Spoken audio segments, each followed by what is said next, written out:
Hello friends, welcome back education Anupriya YouTube channel पर। आज हमारा 10th क्लास का चैप्टर 2 है, अध्याय 2 बहुपद।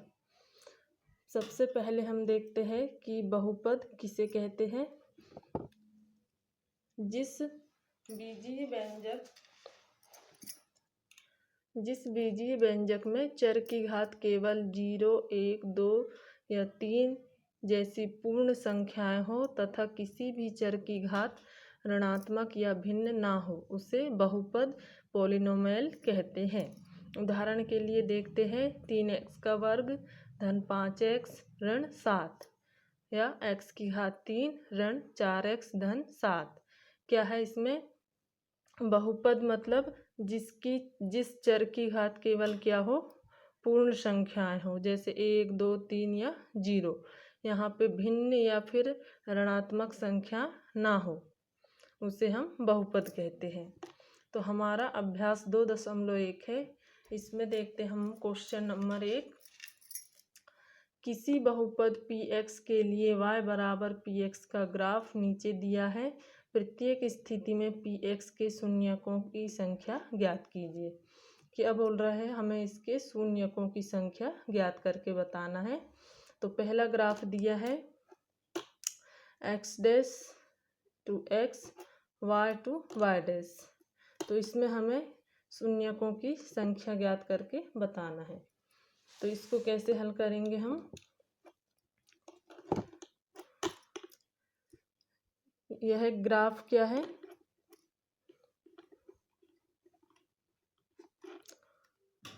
पूरी तरह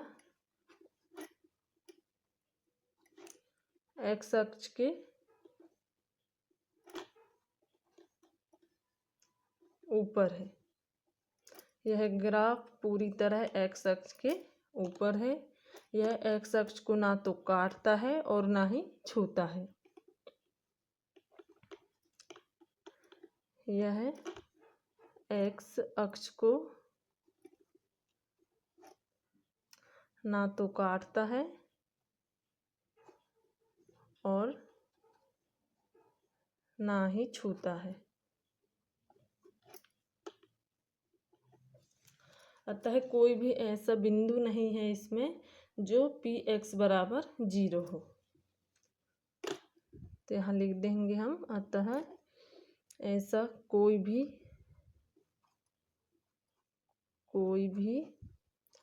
ऐसा बिंदु नहीं है जहाँ px बराबर 0 हो। तो हमें क्या बताना है इसमें? शून्य की संख्या, शून्यकों की संख्या ज्ञात करने को बोला है। तो px बराबर 0 कोई भी बिंदु में नहीं है, तो हमारे शून्यों की संख्या क्या हो जाएगी?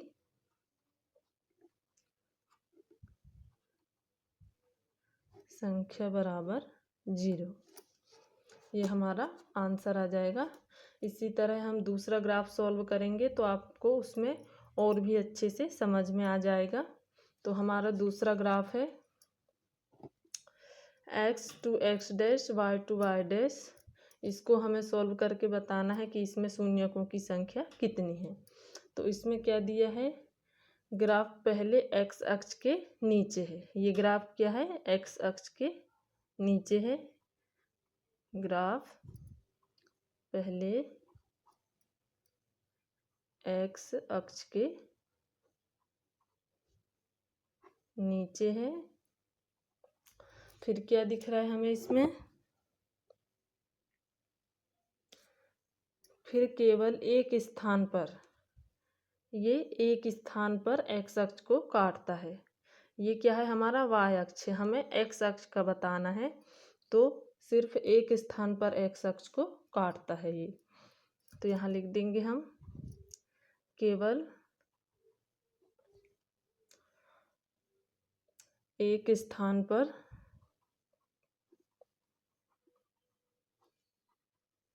x अक्ष को काटता है, उसके बाद ऊपर चला जाता है। काट के क्या है? ऊपर चला जाता है। उसके बाद ऊपर चला जाता है। अतः ग्राफ एक्स अक्ष को कितनी बार काटता है? एक्स अक्ष को एक बार काटता है।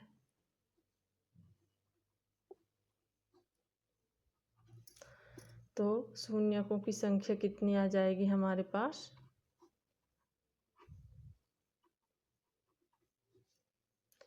एक। एक्स अक्ष को ये एक बार काटता है तो हमारे पास शून्यकों की संख्या क्या आ गई? एक।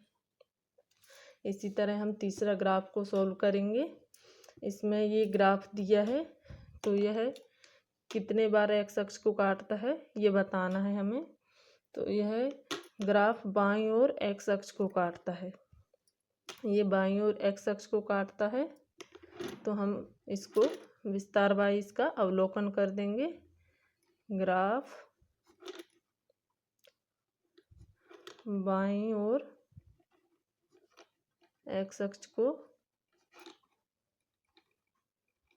काटता है, फिर नीचे आता है, फिर नीचे आता है, नीचे आते समय दूसरी बार, नीचे आते समय दूसरी बार एक्स अक्ष को काटता है,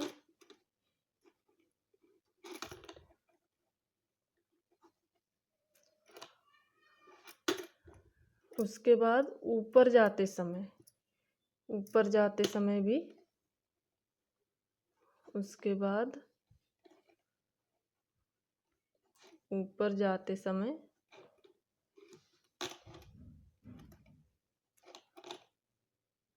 तीसरी बार एक्स अक्ष को काटता है।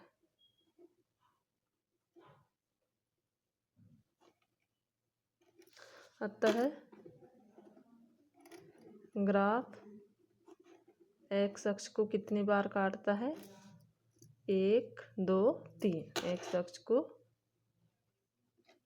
3 बार काटता है। तो शून्यकों की संख्या कितनी आ जाएगी हमारे पास?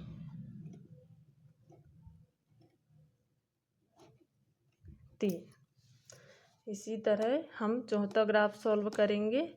इस तरह आपको सभी समझ में आ जाएगा कि ग्राफ में शून्यकों की संख्या कैसे ज्ञात करते हैं। चौथा ग्राफ है हमारा, ये परवलय आकार का है, इसमें यू आकार भी कह सकते हम। तो यह कितने बार एक्स अक्ष को काटता है तो इसको हम इसका अवलोकन कर लेंगे। ग्राफ में परवलय या यू आकार भी कह सकते हम इसे,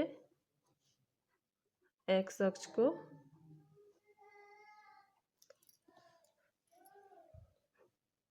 दो स्थानों पर काटता है।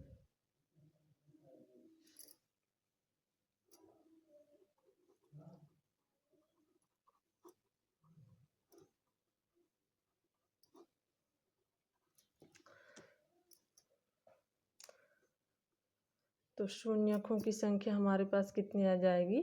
2। अतः ग्राफ एक्स अक्ष को 2 बार काटता है। तो शून्यकों की संख्या आ जाएगी बराबर 2। इसी तरह हमारे पास पांचवा ग्राफ है। इसमें हमें शून्यकों की संख्या बताना है। तो इसमें ग्राफ कैसा है? ग्राफ लहरदार है। यह एक्स अक्ष को 1 2 3 4 अलग अलग स्थानों पर काटता है।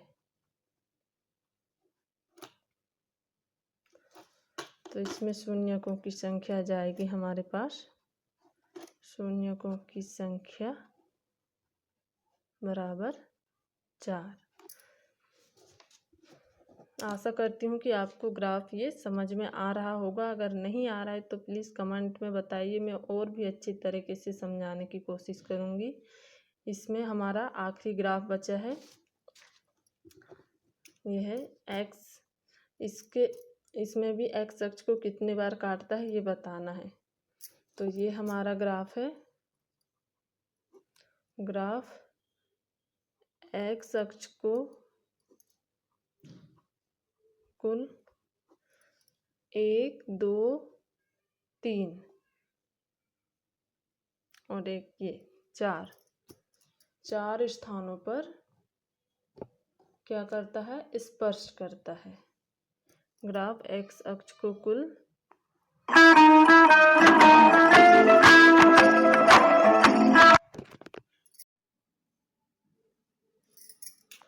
कुल 4 स्थानों पर स्पर्श करता है।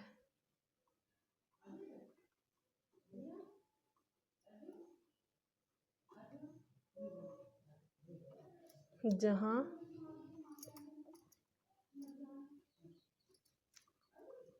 ग्राफ एक्स अक्ष को 4 बार काटता है। एक्स अक्ष को केवल छूना तीसरा हो जाएगा हमारा यहाँ पे, जहाँ एक्स अक्ष को केवल छूना, यह भी क्या है, शून्य माना जाता है। यह भी शून्य माना जाता है। तो शून्यकों की संख्या हो जाएगी हमारी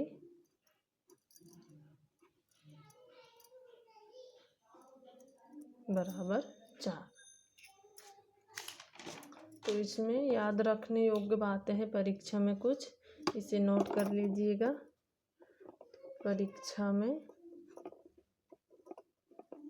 याद रखने योग्य बात, बहुपद के शून्य बराबर क्या होता है, ग्राफ द्वारा एक्स अक्ष को काटने या स्पर्श करने वाले बिंदुओं की संख्या।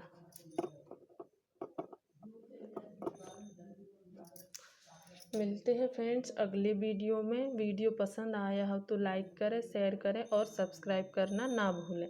Thank you.